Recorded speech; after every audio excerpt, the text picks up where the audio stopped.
nel kit di primo soccorso ho messo 2 fisiologiche, poi c'è un'acqua ossigenata e un disinfettante.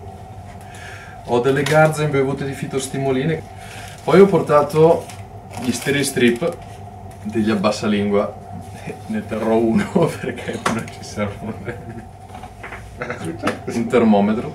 Ho un termometro. Una forbice per pulire garze, garzette, cioè tagliare garze, garzette e simili. E poi un bel laccio. Per i drogati. Bravissimo.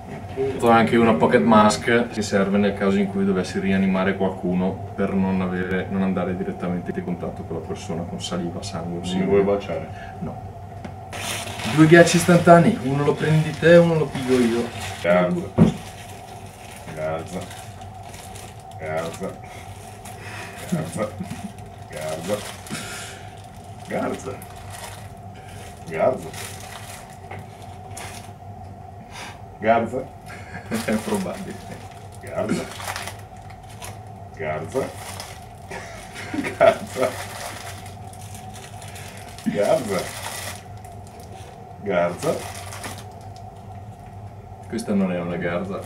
Ok, questo non è una garza, scusa. E chiaramente ci sono le mie, no? Garza, garza, garza, garza, garza, garza. Che dici? Togliamo un po' di garze? Mettile lì, poi vedo. Allora, la metallina tu ce l'hai? Molto utile. Lo buttiamo. Dai, su ste garze. Allora, quale garze vuoi tenere?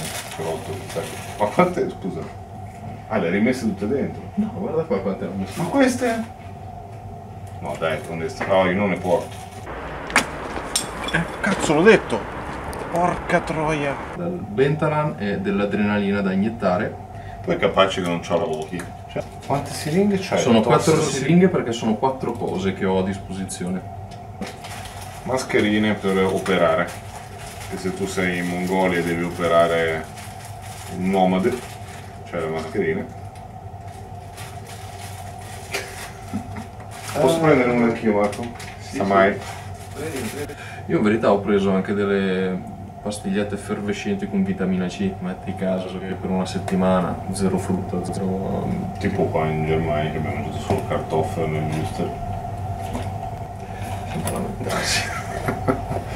Va bene, abbiamo ottenuto un accordo. Il soccorritore è sceso al compromesso di portare solo una roba che comunque vale per 4 motociclisti, però non è per 10 motociclisti, quindi è già buono.